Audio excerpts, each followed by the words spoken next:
तलाक के 13 साल बाद मिली पत्नी अपने पति से पहली बार। तो वहाँ का कुछ ऐसा माहौल था। तो दोस्तों ये कहानी शुरू करने से पहले आपको कुछ बातें बताना चाहता हूँ कि दोस्तों एक उत्तर प्रदेश की लड़की होती है जिसका नाम मीना होता है, और दोस्तों उसकी शादी को 13 साल हो चुके हैं, और दोस्तों उनका 7 साल पहले तलाक हो चुका था। तलाक होने के बाद में दोस्तों अचानक एक ऐसा पल, एक मोमेंट आता है कि वो दोनों एक साथ एक हॉस्पिटल में मिलते हैं। उसी दौरान दोस्तों आगे कहानी को आगे बढ़ाने से पहले आपको एक ही रिक्वेस्ट है कि वीडियो अच्छा लगे तो वीडियो को लाइक और चैनल को सब्सक्राइब कर ले, और दोस्तों प्यारा सा कमेंट करें वीडियो के बारे में। तो दोस्तों मीना की कहानी दर्द भरी जो उसकी कहानी को शेयर करने जा रहा हूं। तो दोस्तों ये कहानी है उत्तर प्रदेश की मीना की, और दोस्तों जिसकी उम्र मात्र इस टाइम पे 30 साल है, और दोस्तों उनकी शादी को 13 साल हो चुके थे, और उनकी तलाक हो चुका है अब इस टाइम पे। तो दोस्तों ऐसे ही एक बार मीना हॉस्पिटल में अपने तबीयत को लेकर हॉस्पिटल आती है। तो दोस्तों वहीं अचानक से उसका एक्स पति दिख जाता है उसे। तो देखने के बाद में जो उसका रिएक्शन होता है दोस्तों तो देखने लायक था। और दोस्तों वो अपनी नज़रों को दबाते हुए, उससे चुराते हुए दोस्तों वो मुंह उधर फेर लेती है, और दोस्तों उसका पति जब उसके पास में उसे देख लेता है और जान जाता है कि ये मेरी पत्नी है पूरा पहले वाली, तो दोस्तों वो उसके पास में जाता है और उससे प्यार से कहता है कि मीना, मीना। तो दोस्तों वो पलट के एक बार फिर देखती है और कहती है कि आप कौन है। और दोस्तों वो जानबूझकर उसको अवॉइड कर रही थी कि जो आदमी मुझे 7 साल पहले धोखा देकर मेरे से तलाक ले लिया, मेरी जीवन को ख़राब कर दिया, आज वो मेरे से क्यों बात कर रहा है। तो दोस्तों उसका गुस्सा जायज़ था, और इसी प्रकार से दोस्तों अब उसकी हालात को देखकर उसे भी रोना आ रहा था कि दोस्तों इसकी क्या हालत बद से बदतर हो गई। तो दोस्तों ये कहानी उत्तर प्रदेश की मीना की है। दोस्तों उसकी ये कहानी को शुरू करने से पहले उसके बैकग्राउंड के पीछे के दिन आपको शेयर करें। तो दोस्तों मीना एक अच्छी खुशी परिवार की गरीब घर की लड़की थी, और दोस्तों वो 12वीं तक पढ़ाई कर कर, और जब उसकी उम्र 16 या 17 की समथिंग थी तो दोस्तों गाँवों में यही हाल था। तो उस लड़की की शादी कर दी जाती है, और शादी फैमिली के रजामंदी से होती है दोस्तों। उनकी तरफ से देखा गया लड़का, और उस टाइम पे लड़का अच्छा था और कुछ काम भी करता था साथियों। तो दोस्तों इसी घटनाक्रम के चलते हुए लड़की ससुराल जाती है।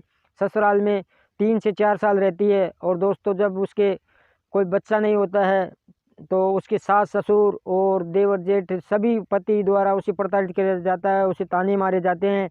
और जब वो परेशान हो चलती है तो दोस्तों उसके जब बच्चे नहीं हुए तो अंततः उसके 7 साल बाद में उसको डिवोर्स दिया जाता है, और वहाँ से उसको घर से भगा दिया जाता है।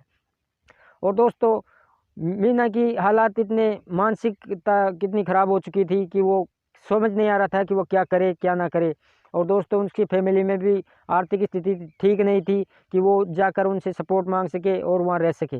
तो दोस्तों जब वो मीना को घर से बाहर निकाल देते हैं तो वो मीना उसके पेरेंट्स के पास जाती है, और घर में उसके भाई होते हैं, भौजाई होती है। और दोस्तों आप जानते हो कि जब शादीशुदा बेटी उनके घर पे जाती है तो 10-5 दिन 15 दिन रुक जाती है, तो उन्हें बोझ सा महसूस होता है घर के हर सदस्य को, सिवाय माँ बाप के अलावा। तो दोस्तों माँ बाप के हाथ में कुछ पावर नहीं था, उनकी कोई इनकम नहीं थी, भाई भौजाइयों के भरोसे जीवन व्यतीत हो रहा था उनका, उनके खुद के खाने के लाले पड़ रहे थे। तो दोस्तों मीना को वो आए दिन वो भी टॉर्चर करने लग जाते हैं कि तू कलमुई है, तू तू माँ वो है, मनुष्य है, तू ससुराल में नहीं टिक सकी तो यहाँ भी क्या करेगी, तू चले जा चले जा, उसके ऊपर प्रेशर डालते हैं। पर दोस्तों मीना हार नहीं मानती, और दोस्तों उसने मजदूरी शुरू कर देती है। तो दोस्तों वो मजदूरी करने जाती, जो उसको जहाँ 200-300 रुपये की मजदूरी प्राप्त होती है, और साथियों वो अपना खर्च खुद से खर्च चलाने लग जाती है और वहीं रहती है। और दोस्तों धीरे धीरे ऐसे ही घटनाक्रम चलता रहता है। दोस्तों आप एक जानते हो कि विधवा और जिसके बच्चे ना हो उसका जीवन कैसा दर्द भरा रहता होगा, इस बात को आप अच्छी तरह से समझ सकते हैं दोस्तों।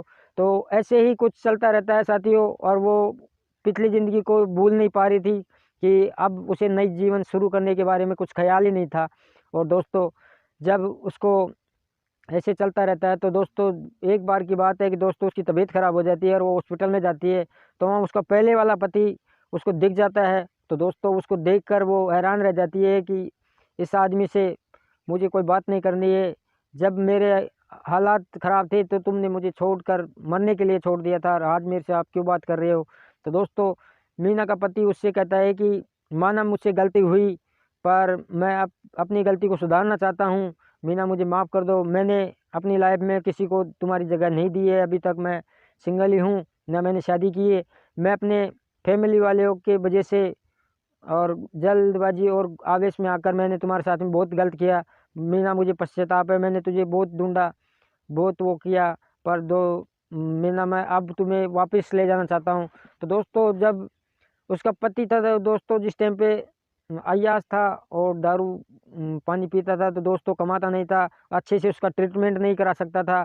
इस वजह से दोस्तों अब वो बिल्कुल बदल चुका था और उसने कहा कि मैंने सब बुरे काम छोड़ दिए और मीना तुम मेरी लाइफ में दोबारा आ जाओ, मैं तुम्हारी केयर करूँगा अच्छे से, और हमारे बच्चे भी नहीं होंगे तो भी मुझे कोई दिक्कत नहीं है, ना मैं तुझे कभी टॉर्चर करूँगा।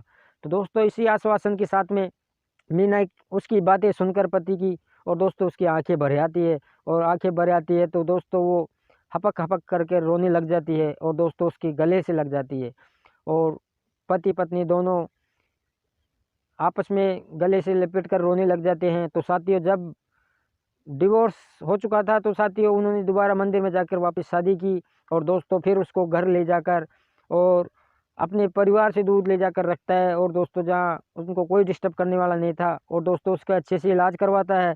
और इलाज 6 महीने का इलाज चलने के बाद में, और दोस्तों एक दिन का ऐसा पल आता है उनकी लाइफ में कि जहाँ उनको एक खुशखबरी की उम्मीद जगती है कि दोस्तों मीना प्रेग्नेंट हो जाती है, और उसकी लाइफ में एक बार फिर से खुशी दौड़ जाती है। तो साथियों जब मीना की गोद हरी हो जाती है तो उसके परिवार और परिजन और सभी बहुत ही ज़्यादा खुशी के मारे फूले नहीं समाते हैं। तो साथियों जब मीना की गोद भरी और उसको 9 महीने बाद में एक बेटा होता है, और उसके 2 साल के अंतराल में एक लड़की हो जाती है, और साथियों दोनों के जीवन हंसी खुशी से चलता आगे बढ़ता है। और दोस्तों इसी प्रकार से जब उनके पल था एक जब उनको हर कोई ताने मारता था, और हर कोई उनकी गरीबी और बेबसी का मजाक उड़ाते थे, और उसी गरीबी के चलते दोस्तों उन दोनों का रिश्ता बिगड़ा। अगर उनके पास पैसा होता तो समय पर इलाज होता, और इलाज होता तो उसके बच्चे भी अवश्य हो जाते साथियों। तो ज़्यादातर जो भी केसेज होते हैं तो साथियों ज़्यादातर गरीबी और बेबसी के कारण ही रिश्ते टूटते हैं।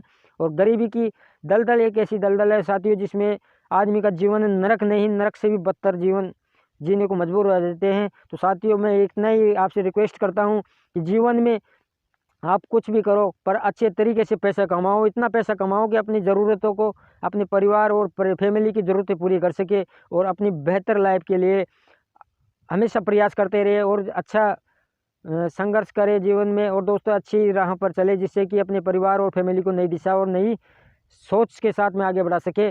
और दोस्तों इतना ही कहूँगा कि भारत में ज़्यादातर डिवोर्स और जो भी ये क्राइम हो रहे हैं तो दोस्तों गरीबी और मजबूरी के कारण ही हो रहे हैं। दोस्तों अगर लोगों में देश में अगर बेरोजगारी खत्म हो जाएगी तो साथियों 99% क्राइम भी रुकेगा। और दोस्तों ये डिवोर्स और तलाक, ज़्यादातर डिवोर्स होने के रीज़न एक ही होते हैं दोस्तों, पति पत्नी में आर्थिक तंगी के कारण समय पर उसकी ज़रूरतें और उनकी जो भी डिमांड होती है जो पूरी नहीं हो पाती है साथियों, इसी प्रकार से उनके डिवोर्स के मामले ज़्यादातर सामने आते हैं, और ये क्राइम होते हैं रेप वेप जैसे सीन। तो जब दोस्तों अगर पत्नी को क्या चाहिए, उसको समय पर उसकी ज़रूरतें पूरी होनी चाहिए, कपड़े, दवा, खाने पीने की वस्तुएं, जब उसको टाइम टाइम मिलेगी तो दोस्तों उसकी ज़रूरत ही नहीं है कुछ गलत कदम उठाने की या कहीं बाहर जाने की। तो दोस्तों मैं इतना ही कहूँगा कि अपनी फैमिली को टाइम दे, अपने मेहनत करे और दिन रात एक करे, और अपने जीवन को सार्थक और सफल बनाए। थैंक यू दोस्तों, मिलते हैं नेक्स्ट वीडियो में। तब तक के लिए वीडियो अच्छा लगा तो वीडियो को लाइक और चैनल को सब्सक्राइब कर ले, और मिलते हैं नेक्स्ट वीडियो में।